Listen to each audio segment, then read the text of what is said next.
এতরে খালারা আমার মেয়ে দেখতেছে, ছেলের বয়স যাচ্ছে, একটা বিয়ে শাদী দিতে হবে। তো পরবর্তীতে খালার বাড়ির পাশে আর কি আমাকে একটা বিয়ের একটা পরামর্শ তাদের ভিতরে চলে। 1 মাস পরে আমার আইডিটা হ্যাক হয়ে যায়। ফেসবুক পেজ 3.5 লাখ ফলোয়ার হয়েছিল। ওহো। সে আমাকে বলছিল টিন সার্টিফিকেট তৈরি করতে 2000 টাকা লাগবে। আমি 2000 টাকা পাঠাইছিলাম। পাঠানোর পরে সে টিন সার্টিফিকেট করেছে ঠিকই তার নামে করি এ টু জেড সব কিছু, তার মনিটাইজেশন যে পেজটা আইছে সম্পূর্ণ তার নামে করছে। করে সে পেজটা নিয়ে নিছে। 1 মাস পরে পেজটা আর অলরেডি আর নাই, নাই, সেও খুঁজে পাচ্ছে না। তো এখন পেজটা এখন সেও বলতেছে হ্যাক হয়ে গেছে এরকম। তখন আমি একটা ভালো একটা আমি একটা মৃত্যুর একটা দিকে আমি অগ্রসর হতেই আছি। আমি প্রতিটা ধাপে ধাপে মৃত্যু প্রহর গুনতেছি, তার ভিতরে আমি একটা মৃত্যুর একটা ধাপের ভিতরে চলে গেলাম। কিরকম? যে চোখ বুঝি ভাইবি দেখলাম ছোটবেলা থেকে বাপ মার আদর স্নেহ থেকে বঞ্চিত, নানি মানুষ করলো, কচু ঘেঁচু খায়, কাঁচা শাকসবজি খায়া যেমনি হোক মানুষের বাড়িতে থাকি, গরু বাছুর চলায় এই পর্যন্ত আইছি। এই পর্যন্ত আসা পরে যখন একটু আমি অনলাইন জগৎ নিয়ে সব জায়গায় তো আমার হয়ে গেল পরিচিত, তে এখন একটু অনলাইন জগতে আসি সারি আমার আইডিটা হ্যাক হয়ে গেল। এখন আমি মৃত্যুর প্রহর গুনতেছি। মানে আপনার মনে হচ্ছে যে বেঁচে থাকার অর্থটা কি? আমার আর বেঁচে থাকার আর ইচ্ছাটা শেষ। আমি যে ডাল ধরতেছি সেই ডালই ভেঙে যাচ্ছে। চাকরি হারালাম, সবকিছু হারালাম। মানে আমি আসলে আমি একাই হয়ে গেলাম। এরই ভিতরে আমার কোনো ভবিষ্যৎ নাই, কোনো ক্যাশ নাই। এক পর্যায়ে আমি গলার দড়ি দিয়ে দিলাম। আসলেই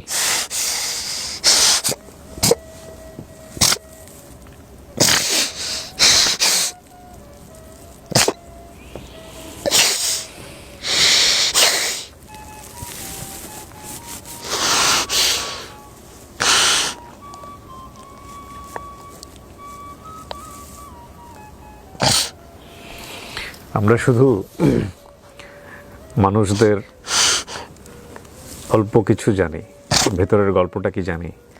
কত মানুষকে হাসিয়েছে এই কাঁচা সবজি খেয়ে, কচু ঘেঁচু খেয়ে, কিন্তু এটার পেছনের স্টোরিটা কি আমরা জানি? যেটা দেখে আমরা অবাক হই, যেটা দেখে আমরা মিলিয়ন মিলিয়ন মানুষকে চিনেছি, সেটার বিহাইন্ড দ্য স্টোরিটা কি আমরা জানি?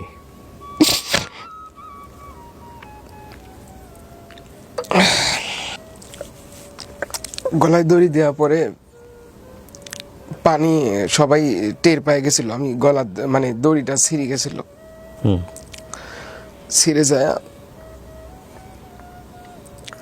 সবাই আর কি পানি চুনি দিয়া পরবর্তীতে স্যালাইন মেলাইন করি আমি আর কি সুস্থ হওয়ার পরে খালারা বলতে লাগলি যে এরিক বিয়ে শাদী দিয়ে আমার বাড়িতে রেখে দিই। তে এরই মধ্যে আমার আইডিটা চলে গেল। এরই মধ্যে ইউটিউবটা ফাইন আঘাতে লাগছিল। তো আমি তো 4-5 মাস হলে আর ভিডিও আপলোড করি না, ইউটিউবটা ড্যামেজ হয়ে যায়। একবারে ড্যামেজ হওয়ার পরে এর ভিতরে আমাকে ইউটিউব থেকে একটা প্লে বাটন আমার চাচুর মাধ্যম দিয়ে আমাকে নিয়ে আসি দিছে, আমার মোবাইল নাম্বার দিয়ে। পরবর্তীতে আমাকে আর কি খালা বাড়ির পাশে বিয়ে করা দেয়। বিয়ে করার পরে একটা পুরুষ মানুষের আর একটা লাইফ চলে গেল। অবিবাহিতদের বোঝানো যাবে না। মায়ের বোন খালা আসলে মায়ের মতন হয় না, যদিও মায়ের আদর চেয়েও পাই নাই। অনেকেরই মা বাবা যখন ছেলে সন্তানের আদর করে, আমি তো দেখি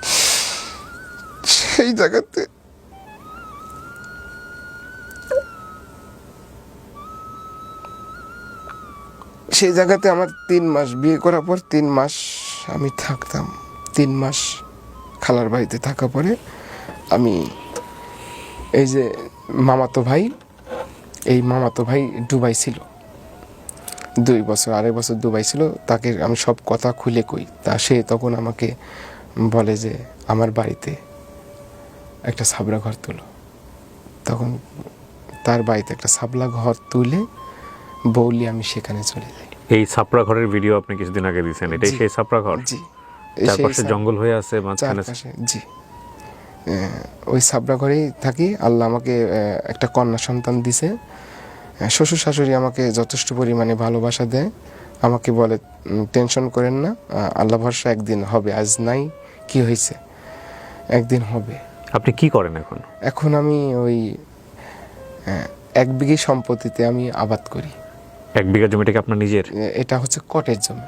না, আপনি ইয়ে করে নিছেন, খাই খালাসি বলে এটা, খাই খালাসি নাকি? মানে এটা খাই খালাস না, মানে ওই জমিওয়ালাকে আমি টাকা দিছি, 2 লাখ টাকা দিছি।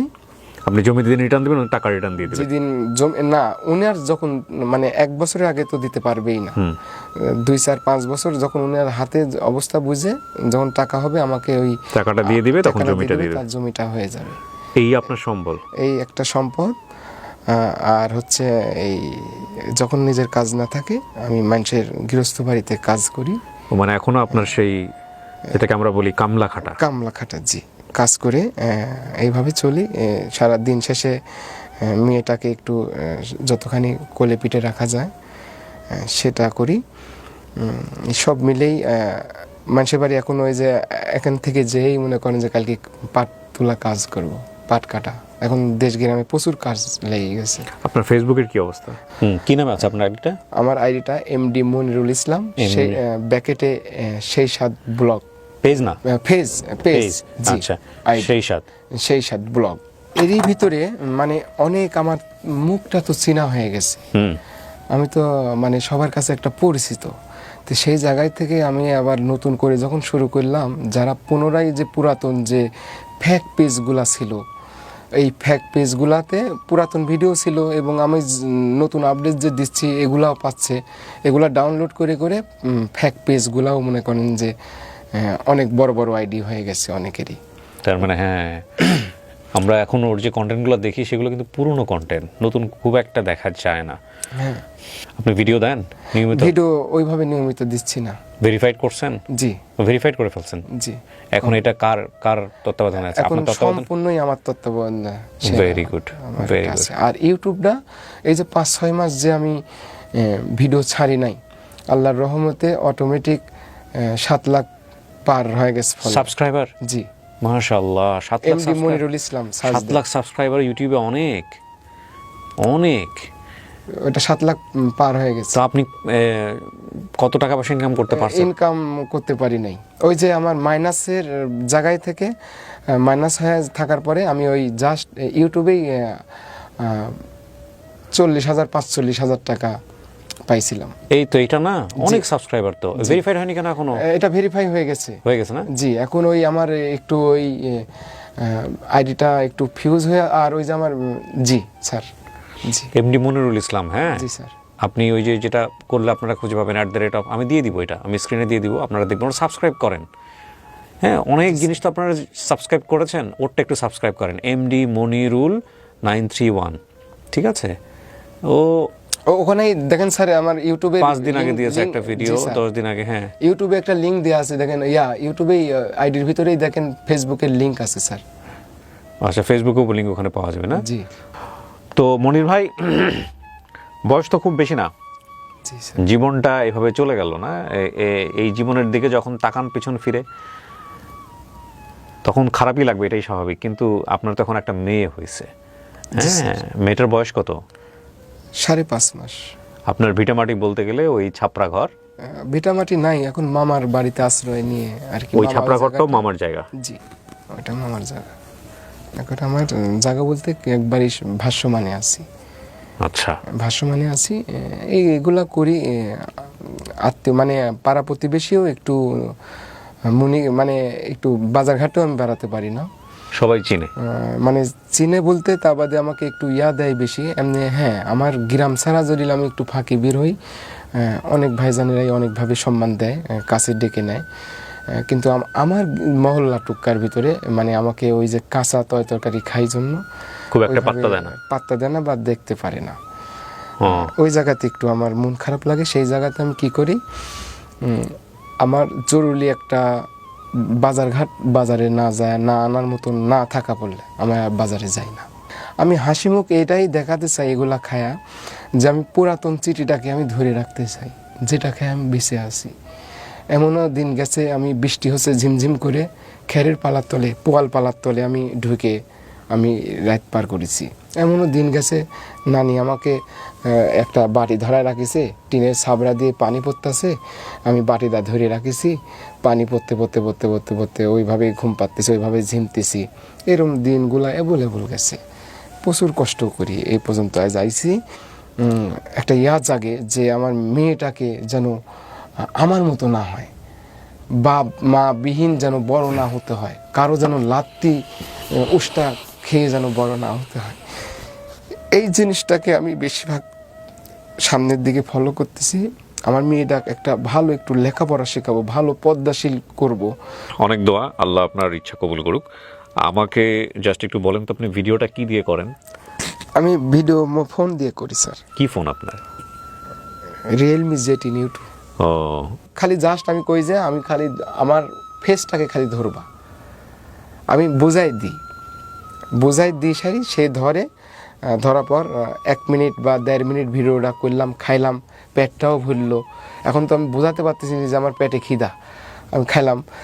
দেখা যাচ্ছে যে আমি 1 মাস পর 25 কেজি চাউলের বস্তা কিনি, ওটা দেখা যাচ্ছে যে আমি যদি নিজে কামাই করে খাচ্ছি, তো দেখা যাচ্ছে যে আমার আধা কেজি চাউল যদি সারাদিনে 1 পোয়া চাউল যদি কম লাগে আমার সংসারে, তাহলে চাউলটা তো আর একটু দীর্ঘ হলো, 1.5 মাস চলে গেল। তাহলে দেখা যায় যে আমার পেটটা ভরলে তো আর আমার খাওয়ার টেনশন নেই। তাই আমার খাওয়াটাও হচ্ছে, একটু আনন্দও দিচ্ছি, চাউলটাও কম লাগতেছে, আমার সংসারে একটু খরচটা কম হচ্ছে, তরকারি একটু কম লাগতেছে।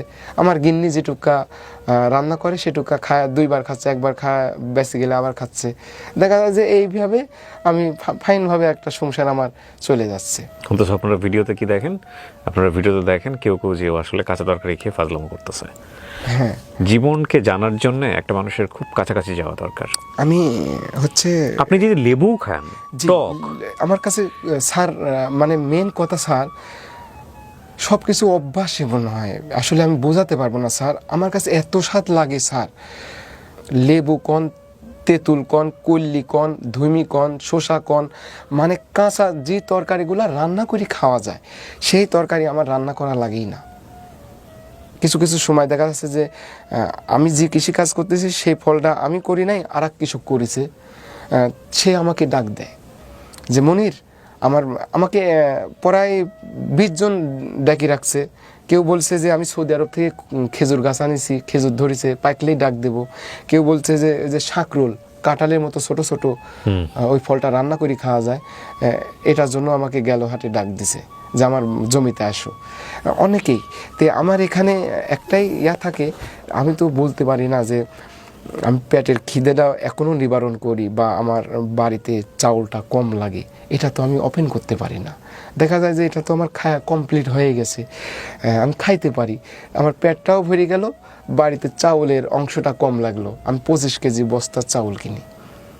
দেখা যাচ্ছে 2 মাস পরে আমার 1 বস্তা 25 কেজি চাউলের বস্তা একটা কিনলে আমার আর 2 মাস কোনো টেনশন নাই। আমি হাবিজাবি খায় আমার পেটটা ভরে গেলে আমার শান্তি, ঠান্ডা। মনির ভাই, আমার আজকে আপনি এখানে আসবেন সেজন্যে আমি অফিসের একজন কলিগকে দিয়ে এইগুলো আপনার সাথে কথাও বলেছে, বাজার করে নিয়ে এসে রাখছিলাম যে কাঁচা জিনিসগুলো আমি আপনাকে দিয়ে টেস্ট করাবো। কিন্তু আজকের অনুষ্ঠানে আপনি আমাকে এমন একটা মুডে নিয়ে গেছেন, আমার না আসলে আর এটার ইচ্ছা নাই। না স্যার, ব্যাপার না, আপনি দেন, আমি খেয়ে দেবো, আমার কাছে ব্যাপার ইচ্ছা নাই। না। আমি আপনাকে বলি, সেটা হচ্ছে আমি যদি এটা এমন হতো, এই গল্পটা আমাকে যদি এরকম ফিল দিত যে এটা একটা আনন্দ জায়গা থেকে হয়েছে, আপনি আসলে পারেন, এই টেস্ট থেকে হয়েছে এবং সেই আনন্দের জায়গাটা আমরাও আনন্দ নিচ্ছি, সেটা নিয়ে আমার কোনো সমস্যা ছিল না। কিন্তু আপনার এই কাঁচা সবজি খাওয়ার গল্প, যে হৃদয় বিদারক গল্প, যে জীবনে একদিন পেটের ক্ষুধায় পেটের ব্যথা অনুভব করেছে, সে হয়তো কিছুটা বুঝতে পারবে, আদারওয়াইজ আজকের এই গল্পটা বোঝা সম্ভব না। ওর মতো কন্টেন্ট ক্রিয়েটর যারা, ওর মতো মানুষ যারা এই ভিডিওগুলো থেকে নিজেদের ভাগ্য পরিবর্তন করার চেষ্টা করেন, যেসব চোর বাটপার এদের কন্টেন্ট চুরি করেন, এদেরকে নিয়ে আমার কোনো বক্তব্য নাই। এই যদি একটু লেখাপড়া জানতো তাহলে হয়তো ওর জীবনটা ওই যে প্রথম যে একটা খেয়ে সেই স্বাদ বলেছিল, ওই একটা ভিডিওতেই চেঞ্জ হয়ে যেত। একটা ভিডিওতে আমি বলছি আপনাদেরকে, হয়তো আল্লাহ চেঞ্জ করে দিত, কারণ ওর লেখাপড়াটা জানা ছিল না, যে কারণেই ও আগাতে পারে নাই। ও বারবার ধরা খেয়েছে, ওর পেজটা চুরি হয়ে গেছে, ওর ইউটিউবে সমস্যা হয়েছে, এবং এই সুযোগটা নিয়েছেন কিছু চোর বাটপার বদমাইশ, যারা অনলাইনে বিভিন্ন মানুষজনের কন্টেন্ট চুরি করেন, চুরি করে $200-500 কামান। পৃথিবীতে বেঁচে থাকাটাই একটা সম্ভাবনা, বুঝতে পেরেছেন? আপনি সুস্থ আছেন, আল্লাহ আপনাকে এখনো সুস্থ রেখেছে, 2 হাত দিয়েছে, 2 পা দিয়েছে, আপনি এখনো পরিশ্রম করার সামর্থ্য পান। জি স্যার। কুরবানির ভিতরে আমাকে অনেক জায়গা থেকেই গোস্ত দিছিল, ওগুলো আমি খাই নাই। এটা কাঁচা মাংস খাওয়ার জন্য না, তাহলে এটা রান্না করে আমাকে দিছিল, হ্যাঁ মানে রান্না করে খাওয়ার জন্য, মানে ওইভাবে দিছে যে এলাকার পাড়া প্রতিবেশী কুরবানি দিতে পারি নাই বা মামার বাড়িতে। খান নাই কেন?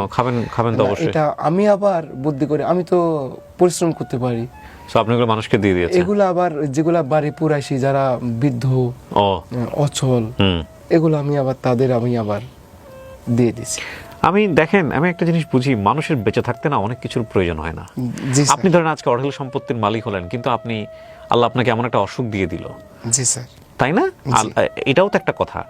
আপনার ঘরে বাচ্চা আছে এবং আপনার জীবনে আল্লাহ বেঁচে থাকার জন্য উপযুক্ত সময়ে কিন্তু একটা সিদ্ধান্ত দিয়ে দিয়েছে আপনাকে বেঁচে থাকতে হবে, এবং শত কষ্টের মাঝে হয়তো একটা সম্ভাবনা সামনে নিশ্চয়ই আল্লাহ তার করাই দিবে। ঠিক আছে, এই হচ্ছে বিষয়, এবং কখনোই হতাশ হওয়া যাবে না। তো প্রিয় দর্শক এবং শ্রোতা, আজকে মনির ভাইয়ের গল্প আমাদেরকে শুধু একটা জিনিসই শেখালো, সেটা হলো ওই যে একটা গুরুজনের একটা কথা বলে না, যে মুদ্রার এ পিঠ এবং ও পিঠ। যারা ওর এই করলা খাওয়া, লেবু খাওয়া বা অন্যান্য যে বিষয়গুলো আছে, এগুলো চাবানো দেখে আপনাদের মনে হতো যে ও আসলে ফান করতেছে। ডেফিনেটলি এটা একটা বিশেষ কোয়ালিটি, কিন্তু এই কোয়ালিটির জন্মটা কিভাবে হয়েছে সেটা যদি আজকের অনুষ্ঠান অনুভব করে থাকেন, তাহলে আমরা বুঝবো যে না, আমরা আসলে যা পোট্রে করতে চেয়েছি তা আমরা পোট্রে করতে পেরেছি। মনির ভাই অনেক ভালো থাকেন, আপনি তো নাটোরে ফিরে যাবেন, কালকে আবার সেই মাঠে গিয়ে কাজ করতে হবে। স্যার ওই যে আপনি কি আনছেন একটু খাই আপনি। না আমি চাচ্ছিলাম না, একটু টেলিফোন করেন। হ্যাঁ না সমস্যা নেই, আপনাকে আমি ইজিলি একটু খাওয়াই দেখাই দিয়ে যাই। স্যার আমি জানি আপনি পারবেন। না আমার খাইতে ইচ্ছা হবে না স্যার, আপনি দেখেন আমার খাওয়া, আপনি খুশি মনে দেখাতে চাইলে আমি নিয়ে আসতে পারি, বাট আমার আসলে এমন গল্প জি, এটা হচ্ছে করলা। স্যার আমার খাওয়া আজকে দেখবে, এটি হচ্ছে কল্লি, গ্রামে বলে, শহরে করলা। হ্যাঁ, কল্লি, তিতো উস্তাও বলে। এটা লেবু, কত লেবু, কয়দিন আগে লেবু খাইলাম, কোনো ব্যাপার না আমার কাছে। মরিচ, এটা হচ্ছে কুড়ি কচু না স্যার, এটা আমার খুব পছন্দের একটা সবজি। আমি কালকে রাতে কুড়ি কচি ভর্তা দিয়েই আর কি আমি সেই কুড়ি কচু ভর্তাটা এগুলো খুব ভালো লাগে আমার কাছে, কুড়ি কচু খুব পছন্দের, খুব ভালো লাগে। স্যার শুরু করি তাহলে? জি বিসমিল্লাহ। জি স্যার, বিসমিল্লাহ বিসমিল্লাহ।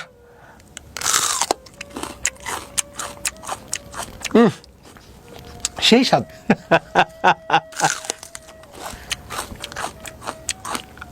কি সুন্দর স্বাদ লাগছে, এত স্বাদ কে?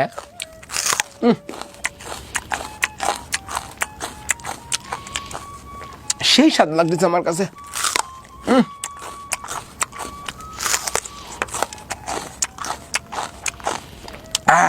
কি সুন্দর স্বাদ লাগতেছে আমার কাছে, এত স্বাদ লাগতেছে কে দাদা?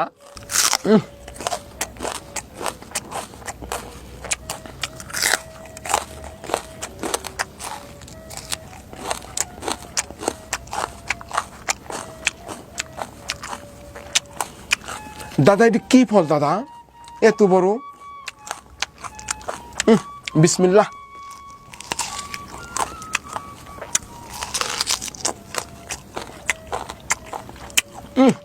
সেই স্বাদ, কি স্বাদ লাগতেছে আমার কাছে, এত স্বাদ লাগতেছে কে দাদা এই ফল?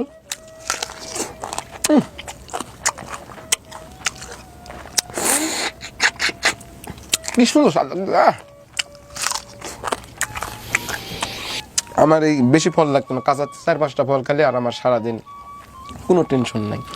কেউ আমাকে বলে নাই, হ্যাঁ আমার আত্মীয় স্বজন যাই আছে কখনো বলে নাই যা এক গাল আমার বাড়িতে ভাত খায় যা। এখন পেটের ক্ষুধায় আমি কি করব স্যার? ওই টাইমে আমি এগুলা বেছে নিয়েছিলাম। স্যার আমার তো ইফতার করার পরে ফল ফুল দিয়ে ইফতার করাইছেন, পেট ভরে গেছে, এগুলি খায় একবারে পেট ভরে গেল। আর কিছু খাওয়া লাগবে না স্যার। যখন রেকর্ডটা হয়েছে ও আসলে আপনারা জানেন হয়তো পবিত্র আশুরার যে নফল রোজা, সেই রোজা রাখছে, 10ই মুহররমের যে রোজা।